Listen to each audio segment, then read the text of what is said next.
Hi all. IT-കളിൽ junior instructor പോസ്റ്റിലേക്കുള്ള notifications PSC പുറപ്പെടുവിച്ചിട്ടുണ്ടല്ലേ.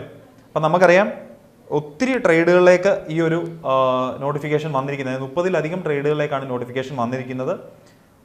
അത് മെക്കാനിക്കൽ ആസ്പിറൻസിന് ഒരു 4-5 ട്രേഡുകളിലേക്ക് അപ്ലൈ ചെയ്യാൻ പറ്റുന്ന നോട്ടിഫിക്കേഷൻസ് ഈ കൂട്ടത്തിൽ ഉണ്ട് താനും. അപ്പം ഞാൻ ഈ വീഡിയോയിൽ ഉദ്ദേശിക്കുന്നത് ജൂനിയർ ഇൻസ്ട്രക്ടർ ടർണർ എന്ന് പറയുന്ന ഒരു പോസ്റ്റിൻ്റെ കുറച്ച് ഡീറ്റെയിൽസും പിന്നെ അതുപോലെ സിലബസ് ഒന്ന് ഡീറ്റെയിൽ ആയിട്ട് പറയാനുമാണ് ഞാൻ ഉദ്ദേശിക്കുന്നത്. അപ്പോൾ ആദ്യമേ തന്നെ പറയട്ടെ, ഇതിന് അപ്ലൈ ചെയ്യാനുള്ള ലാസ്റ്റ് ഡേറ്റ് January 31 ആണ്. January 31 മുന്നേ ആയിട്ട് എന്ത് ചെയ്യുക, അപ്ലൈ ചെയ്യുക. അത് വിട്ടുപോകരുത്. ഞാൻ എപ്പോഴും പറയും, നമ്മളിത് പലരും വിട്ടുപോകുന്ന ഒരു കാര്യമാണ്. അപ്ലൈ ചെയ്ത് നിങ്ങൾ ഇടുക. അതിന് നമുക്ക് വേറെ ബുദ്ധിമുട്ടൊന്നുമില്ല. നിങ്ങൾ എന്ത് ചെയ്യുക, അത് മറന്നു പോകരുത്, നേരത്തെ തന്നെ അപ്ലൈ ചെയ്തിടുക. നമ്മളിതെല്ലാവരും മറന്നു പോകുന്നതാണ്. അവസാനത്തെ നിമിഷം നമ്മൾ കിടന്ന് ഓടും, ചിലപ്പോൾ നമുക്കത് പറ്റാതെ വരികയും ചെയ്യും. അതുകൊണ്ട് ഇത് ഏറ്റവും ഇമ്പോർട്ടൻ്റ് ആയിട്ട് ഇപ്പം തന്നെ അത് ചെയ്യുക. ഓക്കെ, കാറ്റഗറി നമ്പർ നമുക്കറിയാം 661/2023 ആണ്. ഇതിൻ്റെ കൂടെ അപ്ലൈ ചെയ്യാനുള്ള വേറെ കുറേ ട്രേഡുകളും ഉണ്ട്. അതെല്ലാം നിങ്ങൾ എന്ത് ചെയ്യണം, അപ്ലൈ ചെയ്യണം. അപ്പോൾ ഇതിൻ്റെ ബേസിക് കാര്യങ്ങൾ ഞാൻ ഓൾറെഡി ഒരു വീഡിയോയിൽ എക്സ്പ്ലെയിൻ ചെയ്തതാണ്. എന്നാലും അത് കാണാത്തവർക്കായിട്ട് ജസ്റ്റ് ഞാൻ പറയാം. ഇതിൻ്റെ ബേസിക് ക്വാളിഫിക്കേഷൻ എന്ന് പറയുന്നത് ഡിപ്ലോമയാണ്, അല്ലെങ്കിൽ ITI + 3 ഇയർ, ITI + 3 ഇയർ അല്ലെങ്കിൽ ഡിപ്ലോമയാണ്. അപ്പോൾ അതിൻ്റെ ഹയർ വെച്ചിട്ട് നമുക്ക് എന്ത് ചെയ്യാം, BTech-കാർക്കും MTech-കാർക്കും ഒക്കെ ഇത് അപ്ലൈ ചെയ്യാൻ പറ്റും. ആ ഒരു കാര്യം ഞാൻ ഓൾറെഡി പറഞ്ഞിട്ടുണ്ട്. സ്കെയിൽ ഓഫ് പേ 37 മുതൽ 79 വരെ. ഇൻ ഹാൻഡ് കുഴപ്പമില്ലാത്തൊരു സാലറി സ്റ്റാർട്ടിങ്ങിൽ കിട്ടുന്ന ഒരു ഇതാണ്. ഒരു 35 അറൗണ്ട് ഒരു സാലറി ഇൻ ഹാൻഡ് നമ്മുടെ കിട്ടും. ഏജ് ലിമിറ്റ് 19 to 44, 44 വയസ്സ് വരെ ഉള്ളവർക്ക് എന്ത് ചെയ്യാം, അപ്ലൈ ചെയ്യാം. അതും വളരെ നല്ലൊരു കാര്യമാണ്. ഇപ്പോൾ ഏജ് ലിമിറ്റ് ആവുന്നു എന്നുള്ളൊരു ടെൻഷനൊന്നും വേണ്ട. ടീച്ചിങ് പോസ്റ്റ് ആയതുകൊണ്ടാണ് ഈ ഒരു കാര്യങ്ങളൊക്കെ അവിടെ നമുക്ക് കിട്ടുന്നത്. അപ്പോൾ ഇത് വേറൊരു കാര്യം, കഴിഞ്ഞ പ്രാവശ്യം ഏതൊക്കെ ക്വാളിഫിക്കേഷൻ ഇതിന് ഹയറായിട്ട് ഇക്വലൻ്റ് പറ്റി എന്നുള്ള കാര്യമാണ് പറയുന്നത്. അപ്പോൾ ഇതിൻ്റെ അകത്ത് പ്രത്യേകം പറയാനുള്ളത് മെക്കാനിക്കലുകാർക്ക്, BTech മെക്കാനിക്കലുകാർക്ക് പറ്റും. അതുപോലെ BTech പ്രൊഡക്ഷൻ എഞ്ചിനീയറിംഗ് കംപ്ലീറ്റ് ചെയ്തവർക്കും എന്ത് പറ്റും, ഇത് ഹയർ വെച്ചിട്ട് അപ്ലൈ ചെയ്യാൻ പറ്റും. അതല്ലെങ്കിൽ NTC ടർണർ എന്ന് പറഞ്ഞിട്ട് ഇവിടെ ക്വാളിഫിക്കേഷൻ പറയുന്നത്, അതിന് ഇക്വലൻ്റ് ആയിട്ട് എന്ത് പറ്റും, ITI അല്ലെങ്കിൽ ITC ടർണർ എന്ന് പറയുന്ന ട്രേഡിൽ ITI കംപ്ലീറ്റ് ആക്കിയവർക്കും പറ്റും. അപ്പോൾ ഇതെല്ലാം ഓൾറെഡി നമ്മൾ പറഞ്ഞാണ്. അടുത്തതായിട്ട് DOE, അതായത് റാങ്ക് ലിസ്റ്റ് നിലവിൽ വന്നത് ലാസ്റ്റ് എക്സാമിൻ്റെ ഡീറ്റെയിൽസ് ആണ് ഇത് പറയുന്നത്. റാങ്ക് ലിസ്റ്റ് നിലവിൽ വന്നത് 30/3/2021 കട്ട് ഓഫ് മാർക്ക് 56 ആയിരുന്നു, മാക്സിമം മാർക്ക് 71 ആയിരുന്നു. ഓക്കെ, കട്ട് ഓഫ് ആ ഒരു റേഞ്ചിലായിരുന്നു. ഇപ്പോഴ് നിങ്ങൾക്കറിയാം, ഞാൻ എപ്പോഴും പറയാറുള്ളതാണ്, നമുക്കത് ഇവിടെ ബാധകമല്ല. പുതിയ എക്സാമാണ്, പുതിയ കോമ്പറ്റീഷനാണ്. അതുകൊണ്ട് ഈ കട്ട് ഓഫ് ഒന്നും നമ്മൾ നോക്കിയിട്ട് കാര്യമില്ല. പക്ഷേ ലാസ്റ്റ് അഡ്വൈസ് നോക്കാം. ലാസ്റ്റ് അഡ്വൈസ് 24 അഡ്വൈസോളം പോയിട്ടുണ്ട്. അപ്പോൾ ഈ പ്രാവശ്യം അറൗണ്ട് ആ ഒരു റേഞ്ചിലൊക്കെ നമുക്ക് അഡ്വൈസ് പ്രതീക്ഷിക്കാം. ചിലപ്പോൾ അതിൽ കൂടുതലായിട്ടും പ്രതീക്ഷിക്കാം. ഐ.ടികളൊക്കെ പുതുതായിട്ടൊക്കെ സ്റ്റാർട്ട് ചെയ്താൽ അവിടെയൊക്കെ എന്ത് കൂടും, വേക്കൻസീസ് ഒക്കെ കൂടും. അതുപോലെ മറ്റേ ട്രാൻസ്ഫർ ആയി വരുന്ന കാര്യങ്ങളോ അങ്ങനെയുള്ള സംഭവങ്ങളൊക്കെ അവിടെ ഉണ്ടാകും. അതുകൊണ്ട് വേക്കൻസി ചിലപ്പോൾ ഇതോ അല്ലെങ്കിൽ ഇതിലുപരിയായിട്ടോ നമുക്ക് പ്രതീക്ഷിക്കാം. അടുത്തതായിട്ട് ഏറ്റവും പ്രധാനമായിട്ട് ഞാൻ ഈ വീഡിയോയിൽ ഉദ്ദേശിച്ച നിങ്ങളോട് ഇതിൻ്റെ സിലബസ് ഒന്ന് ഡിസ്കസ് ചെയ്യാനാണ്. സിലബസ് ഡിസ്കസ് ചെയ്യാൻ കാര്യം, സാധാരണഗതിയിൽ അല്ലെങ്കിൽ ഇതിൻ്റെ കൂടെ വിളിച്ചിട്ടുള്ള ഫിറ്റർ പോലുള്ള ട്രേഡുകൾ, അല്ലെങ്കിൽ നമ്മൾ പ്ലംബർ എക്സാമിനൊക്കെ പ്രിപ്പയർ ചെയ്തിട്ടുണ്ട്, അതുമായിട്ടൊക്കെ വരുമ്പം കുറച്ചുകൂടെ വിഭിന്നമായിട്ട് മാനുഫാക്ചറിങ്ങും പ്രൊഡക്ഷനും റിലേറ്റഡ് ആയിട്ടുള്ള സബ്ജക്ട്സ് ആയിരിക്കും ഇതിൽ കൂടുതൽ വരുന്നത്, അല്ലെ ടോപ്പിക്കുകളായിരിക്കും ഇതിൽ കൂടുതൽ വരുന്നത്. Manufacturing and production. ഓക്കെ, അപ്പോൾ ഇതുമായിട്ട് ബന്ധപ്പെട്ട സബ്ജക്ട്സ് ആണ് ഇതിൽ വന്നിരിക്കുന്നത്. അതെന്തൊക്കെയാണെന്ന് നമുക്ക് നോക്കാം. ഇതിൽ ഒരു മോഡ്യൂൾ തികച്ചും എല്ലാ ജൂനിയർ ഇൻസ്ട്രക്ടർ ലെവൽ എക്സാമോ അല്ലെങ്കിൽ ട്രേഡ്സ്മാൻ എക്സാമുകൾക്കൊക്കെ ചോദിക്കുന്ന സെയിം കണ്ടന്റുകളൊക്കെ തന്നെയാണ് നമുക്ക് നോക്കാം. മോഡ്യൂൾ 1 അതിൽ steel rule, measurements, angle of ചിസലിനെ പറ്റി, അതിൻ്റെ മെറ്റീരിയൽ, അതിൻ്റെ ആംഗിൾ, ടൈപ്പ് ഓഫ് ചിസൽസ് ഒക്കെ ഉണ്ടല്ലോ. അപ്പം അതും കാര്യങ്ങളൊക്കെ ആയിരിക്കും നമുക്ക് ചോദിക്കുന്നത്. പിന്നെ files, different types of files ഒക്കെ നമ്മൾ എപ്പോഴും പഠിക്കുന്ന സാധനങ്ങളൊക്കെയാണ്. സിംഗിൾ കട്ടും ഡബിൾ കട്ടും ഒക്കെ നമ്മളവിടെ പഠിക്കുന്നതാണ്. ഹാക്സോ ഫ്രെയിം, അതിനെപ്പറ്റിയൊക്കെയുള്ള ബേസിക് കാര്യങ്ങൾ അത് നമുക്ക് പഠിക്കാനുണ്ട്. പിന്നെ അതുപോലെ try square, bench vice, type of vices, type of calipers, blocks, scribing block, straight edge, surface gauges എന്നൊക്കെ പറഞ്ഞിട്ട് ബേസിക് ആയിട്ടുള്ള കുറച്ച് മെഷറിംഗ് ഇൻസ്ട്രുമെൻറ്റ്സോ അല്ലെങ്കിൽ മാർക്കിംഗ് ഇൻസ്ട്രുമെൻറ്റ്സ് അല്ലെങ്കിൽ സ്ട്രൈക്കിംഗ് ടൂൾസ്, ഇങ്ങനെ ഇതെല്ലാം കൂടെ ഉൾപ്പെടുത്തിയ ഒരു മോഡ്യൂളാണ് നമുക്ക് ഇതിൽ വരുന്നത്. ഇത് എല്ലാ ITI ലെവൽ എക്സാമുകൾക്കും മസ്റ്റായിട്ട് നമുക്ക് അറിഞ്ഞിരിക്കേണ്ട ഒരു കാര്യമാണ്. അപ്പം പുതിയ സിലബസ് നമുക്ക് വന്നിട്ടില്ല. പുതിയ സിലബസ് വന്നാൽ ഏറെക്കുറെ ഇതൊക്കെ തന്നെ ആയിരിക്കും. ഇതിൽ ചിലപ്പോൾ അങ്ങോട്ടോ ഇങ്ങോട്ടോ ചെറിയ വ്യത്യാസങ്ങളെ വരാൻ സാധ്യതയുള്ളൂ. പക്ഷേ നിലവിൽ നിങ്ങൾ ആലോചിക്കുക, നിങ്ങൾക്ക് ബാക്കിയുള്ള എക്സാംസ് ഉണ്ട്, അതായത് ജൂനിയർ ഇൻസ്ട്രക്ടർ, ഫിറ്റർ ഉണ്ട്, മെഷീനിസ്റ്റ് ഉണ്ട് അല്ലേ, അപ്പം പിന്നെന്താണ് ഷീറ്റ് മെറ്റൽ ഉണ്ട്. അപ്പോൾ ഇതിനെല്ലാത്തിനും ഈ ഒരു ടോപ്പിക്ക് നമുക്ക് പഠിച്ചാലേ പറ്റൂ. അപ്പോൾ ഇത് ഓൾറെഡി നമ്മുടെ കയ്യിലുള്ളൊരു ടോപ്പിക്കാണ്, നിങ്ങൾക്കത് പ്രത്യേകം പഠിക്കേണ്ടി വരത്തില്ല എന്നുള്ള കാര്യം ഒന്ന് ആലോചിക്കുക. അടുത്തത് സെക്കൻഡ് മോഡ്യൂൾ വരുമ്പോഴത്തേന് കുറച്ചുകൂടെ നമ്മുടെ സബ്ജക്റ്റിലോട്ട് വരിക. ഞാൻ പറഞ്ഞില്ല മാനുഫാക്ചറിങ് അല്ലെ പ്രൊഡക്ഷൻ റിലേറ്റഡ് സബ്ജക്ട്സ് ആണ് ഇനിയും കൂടുതൽ വരുന്നത്. അപ്പോൾ ഇതിൻ്റെ അകത്ത് നമുക്ക് മോഡ്യൂൾ 2 അതും 5 മാർക്കിനാണ് വെയിറ്റേജ് ഒക്കെ കഴിഞ്ഞ പ്രാവശ്യം പറഞ്ഞിട്ടുള്ളത്. ഇപ്രാവശ്യം അങ്ങനെ തന്നെ ആകണമെന്നൊന്നുമില്ല, അതൊക്കെ മാറാനുള്ള സാധ്യതകളുണ്ട്. പക്ഷേ നമുക്ക് പഠിക്കുമ്പോൾ എന്താണ് എല്ലാത്തിനും ഒരേ ഇമ്പോർട്ടൻസ് കൊടുത്ത് പഠിച്ചേ പറ്റൂ. 5 മാർക്ക് വെയിറ്റേജ് ഉള്ളതെന്ന് പറഞ്ഞിട്ട് നമുക്ക് എന്താണ് കുറയ്ക്കാനൊന്നും പറ്റത്തില്ല അല്ലേ. അപ്പോൾ അതിൻ്റെ നമുക്ക് അതിൽ നിന്ന് 1 മാർക്കായാലും നമുക്ക് അത്ര ഇമ്പോർട്ടൻ്റ് ആണ്. അപ്പം സെക്കൻഡ് മോഡ്യൂൾ പറയുന്നത് ഡ്രില്ലിംഗ് മെഷീൻസ് അതിൻ്റെ ഡിഫറെൻറ്റ് പാർട്സും കാര്യങ്ങളും ഒക്കെയാണ് പറയുന്നത്. ഡ്രില്ലിംഗ് മെഷീൻസ് കുറേ different types of drilling machines ഉണ്ട്. അത് ഒരു ഓവറോൾ കാര്യങ്ങളുപരി കുറച്ചുകൂടി ഇൻഡെപ്തായിട്ട് നമുക്ക് പഠിക്കാനുണ്ട്. നമ്മൾ സാധാരണഗതിയിൽ ഒരു ഡിപ്ലോമ ലെവലിലോ ഒരു ബിടെക് ലെവലിലോ ഒന്നും പഠിക്കുന്ന രീതിയിലല്ല പഠിക്കേണ്ടത്. കുറച്ചുകൂടെ ഡീറ്റെയിൽ ആയിട്ട് ഇപ്പോൾ ഓരോ ടൈപ്പ് ഓഫ് ഡ്രില്ലിംഗ് മെഷീൻസിലും ഉണ്ടാവുന്ന സ്പെസിഫിക് ആയിട്ട് ഓരോ കാര്യങ്ങളും നമുക്കല്ലേ അവിടുത്തെ പ്രത്യേകതകൾ നമുക്ക് പഠിക്കേണ്ടി വരും. Types of punches, different types of punches പഠിക്കണം. നോമൻക്ലേച്ചർ ഓഫ് ഡ്രില്ല്, അത് നോർമലി നമ്മൾ പഠിക്കുന്നതിൻ്റെ നോമൻക്ലേച്ചർ, നമുക്ക് ഡ്രില്ലിൻ്റെ നോമൻക്ലേച്ചർ നമുക്കത് പഠിക്കണം. ട്വിസ്റ്റ് ഡ്രില്ലിൻ്റെ നോമൻക്ലേച്ചറൊക്കെ അവിടെ പഠിക്കേണ്ടത്. അതുപോലെ ടാപ്പ് ആൻഡ് ഡൈസ്, ടാപ്പും ഡൈസും നമ്മൾ ത്രെഡൊക്കെ ഉണ്ടാക്കാനുള്ള ടാപ്പും ഡൈസിനെ പറ്റിയൊക്കെ നമുക്ക് പഠിക്കാനുണ്ട്. ഇതിലെല്ലാം കുറച്ച് ഡീറ്റെയിൽ ആയിട്ട് നമുക്ക് ഓരോ കാര്യങ്ങളും പഠിക്കണം എന്നുള്ളതാണ് പ്രത്യേകത. നമ്മൾ നോർമലി ഇപ്പം ഈ ഡിപ്ലോമ ബിടെക് ഒക്കെ കഴിഞ്ഞവർക്ക് ഭയങ്കര ഫെമിലിയർ ആയിട്ടുള്ള ടോപ്പിക്സ് ആയിരിക്കും, പക്ഷേ നമുക്കറിയാത്ത കുറച്ച് കാര്യങ്ങളായിരിക്കും അതിൻ്റെ അകത്ത് നമുക്ക് കൂടുതലായിട്ട് നോക്കേണ്ടത്. അടുത്ത ടാപ്പ് എക്സ്ട്രാക്ടർ, അത് ഒരു പെർട്ടിക്കുലർ ടാപ്പ് എക്സ്ട്രാക്ട് ചെയ്യാനുള്ള ഇതാണ്.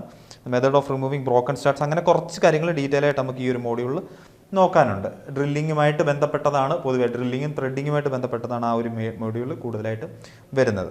അടുത്തത് മോഡ്യൂൾ 3 ലെയ്ത്ത് ആണ് ഇവിടെ നമുക്ക് പഠിക്കാനുള്ളത്. മെഷീൻ ടൂൾസ് അല്ലെങ്കിൽ ലെയ്ത്ത്. അപ്പോൾ ലെയ്ത്തിൻ്റെ ക്ലാസിഫിക്കേഷൻ, ലെയ്ത്തിൻ്റെ പാർട്സ്, ഡിഫറെൻറ്റ് പാർട്സ്, അങ്ങനെയുള്ള കുറച്ച് കാര്യങ്ങളൊക്കെയാണ് നമുക്കവിടെ പഠിക്കാനുള്ളത്.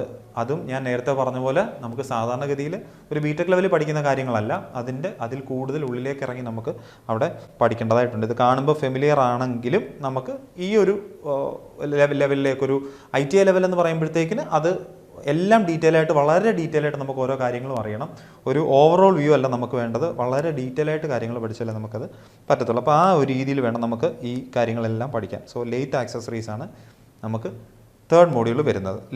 ലെയ്ത്ത് ആൻഡ് ലെയ്ത്ത് ആക്സസറീസ് കുറേ ഡീറ്റെയിൽ ആയിട്ട് നമുക്ക് പഠിക്കാനുള്ളൊരു ഇതാണ്. കാര്യം നമുക്കറിയാം ലെയ്ത്തിൻ്റെ ഒരു ഇമ്പോർട്ടൻസ്, ഈ പ്രൊഡക്ഷനിൽ ലെയ്ത്തിൻ്റെ ഒരു ഇമ്പോർട്ടൻസ് അറിയാം നമുക്ക്. അത്രമാത്രം ഓപ്പറേഷൻസും കാര്യങ്ങളൊക്കെ ചെയ്യാൻ കേപ്പബിളായിട്ടുള്ളൊരു മെഷീൻ ടൂളാണ് ലെയ്ത്ത് എന്ന് പറയുന്നത്. അപ്പോൾ അത് നല്ല ഡീറ്റെയിൽ ആയിട്ട് തന്നെ നമുക്കവിടെ പഠിക്കാനുണ്ട്. മോഡ്യൂൾ 4 എന്ന് പറയുന്നത് വെർനിയർ കാലിപ്പേഴ്സ്, കുറച്ച് മെഷറിംഗ് ഇൻസ്ട്രുമെൻസുമായിട്ട് ഉള്ള ഒരു മോഡ്യൂളാണ്. വെർനിയർ കാലിപ്പർ, മൈക്രോമീറ്റർ, പിന്നെന്താണ് ഈ പറഞ്ഞ പോലെ വെർനിയർ കാലിപ്പർ, മൈക്രോമീറ്റർ ഒക്കെയാണ് മെയിനായിട്ട് അതിൻ്റെ അകത്ത് പഠിക്കാനുള്ളത്. അതിൻ്റെ ഡീറ്റെയിൽ ആയിട്ട് അതിൻ്റെ ലീസ്റ്റ് കൊണ്ടും കാര്യങ്ങളും ഒക്കെ നമുക്ക് നോക്കാനുണ്ട്. അതും കുറച്ച് ഡീറ്റെയിൽ ആയിട്ട്. കാര്യം 10 മാർക്കിന് വെയിറ്റേജ് എന്ന് പറയുമ്പോൾ നിങ്ങളൊന്ന് ആലോചിച്ച് നോക്കി, ആ രീതിയിൽ അവിടെ കണ്ടൻറ്റ് നമുക്ക് പഠിക്കാനുണ്ടാകും. അതൊന്ന് നിങ്ങളൊന്ന് ഓർത്താൽ മതി.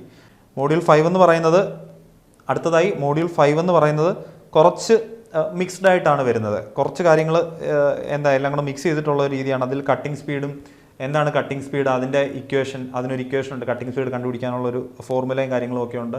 ഡെപ്ത് ഓഫ് കട്ട് എന്താണ്, ഫീഡ് എന്താണ്, അങ്ങനെയുള്ള കുറച്ച് കാര്യങ്ങളൊക്കെ ആയിരിക്കും നമുക്കവിടെ പഠിക്കാനുള്ളത്. പിന്നീട് വരുമ്പോഴത്തേക്കിന് ഇതിൻ്റെ അകത്ത് മൈക്രോമീറ്ററിൻ്റെ കാര്യം കുറച്ച് കയറി വരുന്നുണ്ട്. ടൈപ്പ് ഓഫ് മൈക്രോമീറ്റേഴ്സ് മേളിൽ പഠിക്കുന്ന സാധനങ്ങളൊക്കെ തന്നെ കുറച്ച് താഴെ വരുന്നുണ്ട്. ആ സിലബസ് ഇട്ടപ്പോൾ അവർക്ക് പറ്റിയതാണ്. കുറച്ച് ഡ്രിൽസ്, ഡിഫറെൻറ്റ് ടൈപ്സ് ഓഫ് ഡ്രിൽസിൻ്റെ കാര്യങ്ങളൊക്കെ പറയുന്നുണ്ട്.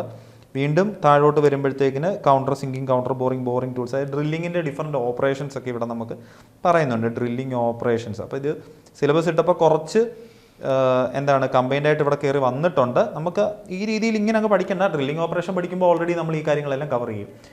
അപ്പുറത്ത് മൈക്രോമീറ്ററിനെ പറ്റി പഠിക്കുമ്പോൾ നമ്മൾ ആ ഒരു ഏരിയയിൽ അവിടെ കവർ ചെയ്യും. പിന്നെ ജനറലായിട്ട് കട്ടിംഗ് സ്പീഡ്, ഫീഡ് എന്നുള്ള കാര്യങ്ങളൊക്കെ പഠിക്കുമ്പോഴത്തേക്കിന് അവിടെ ആ കാര്യങ്ങളെല്ലാം നമ്മൾ കവർ ചെയ്യും. അതുകൊണ്ട് ഇങ്ങനെ വല്ലതും സിലബസ് ഓവർലാപ്പായിട്ട് വന്നാലും നിങ്ങൾ കാര്യം മനസ്സിലാക്കി തന്നെ പഠിക്കുക. ആ ഒരു മോഡ്യൂളിൽ അല്ലെങ്കിൽ ഇത് വേറെ എവിടെയെങ്കിലും ഉണ്ടെങ്കിൽ അവിടെ അതെല്ലാം അങ്ങ് കവർ ചെയ്തേക്കണം. അപ്പോൾ തന്നെ നമുക്കൊരു മോഡ്യൂൾ ഇവിടെ ഫ്രീ ആയിട്ട് നമുക്ക് കിട്ടും. പ്രത്യേകിച്ച് നമുക്കൊന്നും പഠിക്കാനില്ല, മറ്റുള്ളിടത്തെല്ലാം ഡീപ്പായിട്ട് പഠിച്ചു കഴിഞ്ഞാൽ ഇവിടെ കാര്യം ഓക്കെയാണ്. അപ്പോൾ അതാണ് മോഡ്യൂൾ 5 എന്ന് പറയുന്നത്. മോഡ്യൂൾ 6 എന്ന് പറയുമ്പോഴത്തേക്കിന് ലൂബ്രിക്കൻ്റ് ആൻഡ് കൂളൻ്റ്. കാര്യം നമ്മളിവിടെ ലൂബ്രിക്കൻ്റ് ഒക്കെ യൂസ് ചെയ്യുന്നുണ്ട്, അല്ലെങ്കിൽ മെഷീൻ ടൂൾസ് ഒക്കെ വർക്ക് ചെയ്യുമ്പോഴത്തേക്കും അവിടെ ലൂബ്രിക്കൻ്റ് യൂസ് ചെയ്യുന്നുണ്ട്. അതിൻ്റെ ഡിഫറെൻറ്റ് ടൈപ്സ് അല്ലെ ഡിഫറെൻറ്റ് സിസ്റ്റംസ്, ലൂബ്രിക്കേഷൻ ഏതൊക്കെ ടൈപ്പ് ഉണ്ടെന്നും അങ്ങനെയുള്ള കാര്യങ്ങളൊക്കെയാണ്, എങ്ങനെ അവിടെ ലൂബ്രിക്കൻ്റ് അപ്ലൈ ചെയ്യാം എന്നുള്ള കാര്യങ്ങളൊക്കെയാണ് പറയുന്നത്. പിന്നെ ഇതിൻ്റെ അകത്തൊരു നർലിംഗ് ഓപ്പറേഷൻ പറയുന്നുണ്ട്. നർലിംഗ് ഓപ്പറേഷൻ എക്സ്ട്രാ കയറി വരുന്നുണ്ട്. അതും നോർമലി ലെയ്ത്ത് ഓപ്പറേഷൻസ് ഒക്കെ പഠിക്കുമ്പോൾ നമ്മളവിടെ പഠിക്കുന്നതാണ്. അപ്പോൾ നർലിംഗ് എന്താണ്, അതിൻ്റെ ടൈപ്സ് ആൻഡ് ഗ്രേഡ്സും കാര്യങ്ങളും ഒക്കെ നമ്മൾ പഠിക്കുന്നുണ്ട്. ലെയ്ത്ത് മാൻഡ്രിൽസ്, അപ്പോൾ ലെയ്ത്തിൽ യൂസ് ചെയ്യുന്ന ആക്സസറീസ് ആണ്. വീണ്ടും കുറച്ച് ലെയ്ത്തിൻ്റെ പാർട്ട് ഇവിടെ കയറി ഈ ഒരു മോഡ്യൂൾ കയറി വന്നിട്ടുണ്ട്. Lathe mandrels, different types of lathe mandrels നമുക്ക് അവിടെ പഠിക്കാം. അടുത്ത മോഡ്യൂൾ 7 എന്ന് പറയുന്നത് 10 മാർക്കാണ്. ഇത് ലിമിറ്റ്, ഫിറ്റ്, ടോളറൻസ് എന്നൊക്കെ പറഞ്ഞിട്ട് നമ്മൾ പഠിക്കുന്ന ഒരു ഏരിയ ആണ് അല്ലേ. ലിമിറ്റ്, ഫിറ്റ്, ടോളറൻസ്, അതുപോലെ shaft basis system and hole basis system മിക്കവാറും എല്ലാ എക്സാമുകൾക്കും നമുക്ക് പഠിക്കുന്ന ഒരു ഏരിയ ആണിത്. ഇൻ്റർചേഞ്ചബിലിറ്റി അങ്ങനെയുള്ള കാര്യങ്ങളൊക്കെ നമ്മളോട് പഠിക്കുന്നുണ്ട്.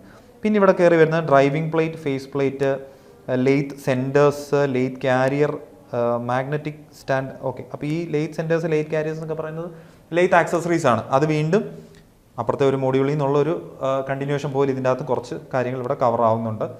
അതുപോലെ magnetic stand, dial indicators, tool post, അങ്ങനെയുള്ള കാര്യങ്ങളൊക്കെയാണ് നമുക്കിവിടെ വരുന്നത്. ഇതും കുറച്ചൊക്കെ മറ്റുള്ള മോഡ്യൂളുകളിൽ നിന്ന് മിക്സായിട്ട് വന്ന ഒരു കാര്യങ്ങളാണ് ഇതിൻ്റെ അകത്തുള്ളത്. അടുത്തതായിട്ട് മോഡ്യൂൾ 8, അത് ടേപ്പറിങ്ങിനെ പറ്റിയാണ് പറയുന്നത്. ഡിഫറെൻറ്റ് ടൈപ്സ് ഓഫ് ടേപ്പേഴ്സ് ഏതൊക്കെയാണ്, മോസ് ടേപ്പർ, ജേർണി ടേപ്പർ എന്നൊക്കെ പറഞ്ഞിട്ട് കുറേ ടൈപ്പ് ഓഫ് ടേപ്പേഴ്സ് ഉണ്ടല്ലേ. അപ്പോൾ ആ ഡിഫറെൻറ്റ് ടൈപ്പ് ഓഫ് ടേപ്പേഴ്സ് ഒക്കെയാണ് പറയുന്നത്.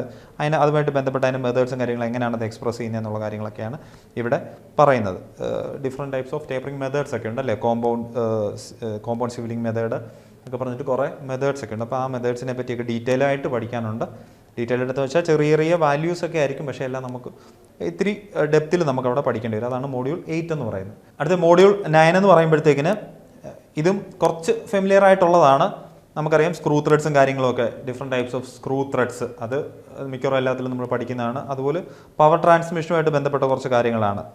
ഈ drive train, chain gear formula calculation, അങ്ങനെയുള്ള കുറച്ച് കാര്യങ്ങളൊക്കെ. കാര്യം ഇവിടെ എല്ലാം എന്തുണ്ട്, ഈ ഒരു മെഷീൻ ടൂൾസിലൊക്കെ നമുക്ക് ഡ്രൈവ് മെക്കാനിസംസ് ഒക്കെ ഉണ്ട് അല്ലേ. അപ്പോൾ ആ മെക്കാനിസംസിനെ പറ്റിയൊക്കെ അത്യാവശ്യം ബേസിക്കായിട്ട് നമ്മൾ ഇവിടെ അറിഞ്ഞിരുന്നേ പറ്റത്തുള്ളൂ. അപ്പോൾ അതുകൊണ്ട് മോഡ്യൂൾ 9 ആ കാര്യങ്ങളൊക്കെയാണ് ഉൾപ്പെടുത്തിയിരിക്കുന്നത്. സ്ക്രൂ ത്രെഡ്സും പവർ ട്രാൻസ്മിഷനും അങ്ങനെയുള്ള കാര്യങ്ങളൊക്കെയാണ്. അടുത്തത് മോഡ്യൂൾ 10 ആണ്. മോഡ്യൂൾ 10 നിങ്ങൾ നോക്കിയാൽ മനസ്സിലാവും CNC മെഷീൻസിനെ പറ്റിയാണ് പറയുന്നത്. CNC machine tools. അപ്പോൾ ഇപ്പം കുറച്ചുകൂടെ അഡ്വാൻസ്ഡ് ആയിട്ട് എല്ലായിടത്തും CNC-കളൊക്കെയാണ് കൂടുതലും യൂസ് ചെയ്യുന്നത് അല്ലേ. കുറച്ച് നാളായി യൂസ് ചെയ്യാൻ തുടങ്ങിയിട്ട്, പക്ഷേ എന്നാലും എല്ലായിടത്തും CNC മെഷീൻസൊക്കെ ഒത്തിരി കോമൺ ആയിട്ട് വരുന്നുണ്ട്.